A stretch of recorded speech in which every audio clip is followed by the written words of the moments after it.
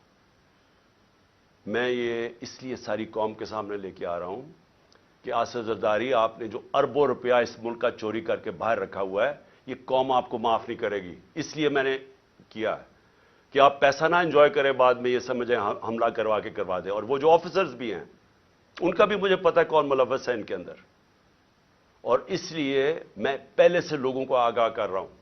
اور میں بڑا شکر کر رہا ہوں کہ اس آدمی کو میرے ساتھ عدالت میں کھڑا کرو. میں اس کی پوری کتاب ہوگی, اتنی بڑی کتاب ہوگی بتانے کے لیے کہ اس کے پاس ریپوٹیشن ہی نہیں ہے ڈیفینڈ کرنے کے لیے. آخر میں اپنی قوم کو میرا آخری پیغام یہ آج کی تقریر کا کہ دیکھیں ایک ملک پھر سے یہ یاد رکھیں کہ ہم جس طرح جا رہے ہیں یہ ملک ہم تباہی کی طرف جا رہے ہیں. کیوں؟ کیونکہ ہمارا ایک بہت بڑا, جب پاکستان بنا تھا اس کے پیچھے ایک بڑا فلسفہ تھا, اس کے پیچھے قربانیاں تھیں, اس کے پیچھے ایک بڑی خواب تھی. اس ملک کو بنانے کے لیے ساری دنیا, مسلمان دنیا میں خوشیاں ہوئی تھیں. مجھے البینیا کا پرائم منسٹر ملا ایک دفعہ. اس نے کہا کہ ہم قائد اعظم کی تقریریں سنا کرتے تھے, اب وہ فوت ہو گئے, ہم ریڈیو پہ سنا کرتے تھے. اور نیلسن منڈیلا نے کہا کہ وہ قائد اعظم کی تقریریں سنتے تھے کیونکہ وہ سارے آزادی کی جنگ میں ملوث تھے. اور اس نے کہا کہ مٹھائیاں بانٹی گئیں البینیا کے اندر جب پاکستان بنا. یہ ساری مسلمان دنیا میں ایک ہوپ آئی کہ ایک ایسا ملک بنے گا. اس وقت سب سے بڑی پاکستان کی آبادی تھی مسلمان ملکوں میں. بدقسمتی سے ناانصافی کی وجہ سے ایسٹ پاکستان علیحدہ ہوا. تو اس وقت سارے لوگوں نے امید لگائی ہوئی تھی کہ ایک ایسا ملک آئے گا جو لیڈ کرے گا مسلمان دنیا کو. ہم کدھر پہنچ گئے وہاں سے؟ ہمارے پاس یہ چور اوپر بیٹھ کے آ کے, پیسے ان کے باہر پڑے ہیں, ملک کا ان کو کوئی فکر ہی نہیں ہے. روپیہ 90 روپیہ ڈالر مہنگا ہو گیا ہے ان کے 9 مہینے میں. ان کو کیا فائدہ ہوا؟ ان کو کیا نقصان ہوا؟ فائدہ ہی فائدہ, نقصان زیرو. کیونکہ ان کے ڈالرز میں پیسے پڑے ہوئے ہیں باہر, ان کے تو ڈالر اور ان کی ویلیو اوپر چلے گی. انہوں نے تو پیسہ باہر رکھا ہوا ہے, ان کو تو فائدہ ہو گیا. نقصان ہماری طرح کے پاکستانیوں کو ہو رہا ہے جن کا جینا مر رہا ہے یہاں. ان کے لیے تو عذاب ہو جاتا ہے, جی ای سی ایل پہ ڈال دیا, مجھے ڈالیں ای سی ایل پہ, مجھے کیوں نہیں فکر کہ اچھا جی ای سی ایل پہ ڈالیں گے تو مجھے بڑا کوئی مسئلہ ہو جائے گا. ان کو کیوں مسئلہ ہے؟ کیونکہ پیسے گننے ہوتے ہیں, پراپرٹیز باہر دیکھنی ہوتی ہیں, بڑے بڑے ہیرڈ جیسی جگہ پہ شاپنگ کرنی ہوتی ہے, بڑے بڑے باہر ریسٹورنٹس میں جب اتنا بڑا پیسہ آ جائے تو وہ خرچ بھی کرنا ہے نا, وہ پاکستان میں تو نہیں ہو سکتا. عذاب ای سی ایل پہ ڈال کے, مجھے ڈال دیں ای سی ایل پہ. جن کا جینا مرنا آج پاکستان میں ہے وہ سارے آج تشویش میں ہیں, غمزدہ ہیں, سب کو خوف آ رہا ہے آگے کدھر ملک جا رہا ہے. میں ہر پاکستانی کی بات کر رہا ہوں جو سمجھتا ہے کہ یہ ہماری ماں ہے, ہمارا ملک ہے. وہ سب آج ان سب کو خوف آ رہا ہے کہ جو ڈائریکشن میں پاکستان جا رہا ہے. اور میں پھر سے یہ کہتا ہوں کہ ہمیں وقت ہے ابھی بھی, اور ایک راستہ ہے بس. جو مرضی, میں آپ سے نہیں کہہ رہا, میں 8-9 مہینے سے ایک ہی بات کہہ رہا ہوں کہ یہ جو لوگ آئے ہیں اس سے نکلنے کا ایک ہی حل ہے, ایک فری اینڈ فیئر الیکشن کروائے جائیں جلدی سے جلدی. عوام کے مینڈیٹ سے گورنمنٹ آئے. جب عوام کی بیکنگ سے گورنمنٹ آئے گی وہ بڑے فیصلے کرے گی. یہ چوروں کی طرح نہیں, یہ چوروں کی طرح نہیں جو ڈرتے ہیں فیصلے کرتے ہوئے کیونکہ ان کو ان کا تو مقصد ہی گورنمنٹ میں اور آنے کا, یہ ملک تو ٹھیک نہیں کرنے آئے. ان لوگوں کو جن کو پبلک بیک کرے گی, پبلک مینڈیٹ سے آئیں گے, وہ بڑے فیصلے کریں گے. جب وہ بڑے فیصلے کریں گے اس فیصلوں سے یہ ملک نکلے گا اس بحران سے. یہ صرف انتظار کر رہے ہیں. میں ختم کرتا ہوں, کرکٹ سے ختم کرتا ہوں کیونکہ میری بڑا زندگی کا حصہ تھا کرکٹ. یہ میچ ایسا ہے, یہ میچ کھیلنا چاہتے ہیں ان کے اپنے امپائر, اپنے سلیکٹروں, اپنی پچوں, اپنا تھرڈ امپائر ہو. قانون یہ بیچ میں میچ کے بدلتے رہے, دیکھ رہے ہیں نا, دوسری ٹیم شاید جیت نہ جائے, قانون بھی بدلتے ہیں, قانون بھی گیم کے یہ بدل رہے ہیں.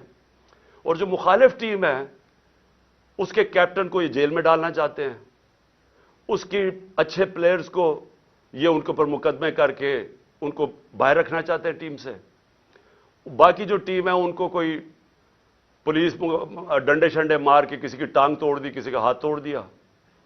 اوپر سے جب یہ سمجھے گے نا کہ اب یہ ٹیم بالکل ہی اب نکارہ ہو گئی ہے، تو پھر وہ 12th مین جو باہر لندن میں بیٹھا ہوا ہے، وہ جب سمجھے گا نا، وہ اتنا ڈرپوک آدمی، وہ صرف تب واپس آئے گا جب وہ سمجھے گا اب ٹیم قابل ہو گئی ہے کہ جناب میں اب نیلسن منڈیلا کہ اب میں جیتوں۔ ایسے ہونا نہیں لگا، کیونکہ ایک اور امپائر ہے مالک یوم الدین، وہ فیصلہ کر بیٹھا ہے آپ جو مرضی کر لیں، میچ آپ نے ہارنا ہے۔ پاکستان زندہ باد۔